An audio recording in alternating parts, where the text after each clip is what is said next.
quand on regarde ce que consomment les Français, il faut regarder ça avec un peu de lucidité. Et le haut de gamme, le qualitatif, on sait très très bien le faire, on y arrive très bien, on n'a aucun problème avec ça, mais il y a quand même une grosse partie de la population qui achète aussi de l'entrée de gamme. Et aujourd'hui, pour prendre l'exemple du poulet qui est très parlant, cette population se détourne des élevages français, elle va acheter, faire venir de l'étranger ce poulet qui vient de Fermusine qu'on ne veut surtout pas voir en France, mais par contre on achète les produits qui en sortent.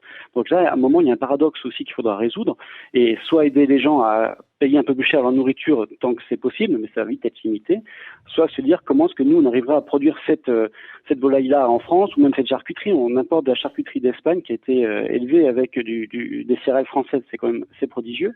Pourquoi est-ce que nous on n'arrive pas à avoir ces élevages-là en France pour la consommation française? Pour moi, le problème de sécurité, il est là. C'est-à-dire qu'on est capable en France de fournir une alimentation de qualité pour une bonne partie de la population, mais il y a une grosse frange qu'on laisse un peu à part parce que on ne sait pas produire à des coûts de production accessibles pour eux, donc on les délaisse un petit peu. Pour moi, le vrai problème, il est là.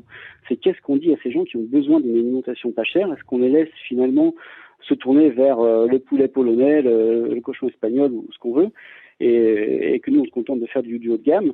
Je pense qu'il faut vraiment de tout. Il faut du circuit court, il faut du qualité, il faut absolument de tout, mais il faut aussi réussir à produire du pas cher, de l'entrée de gamme. Il faut avoir la lucidité de l'avoir quand même.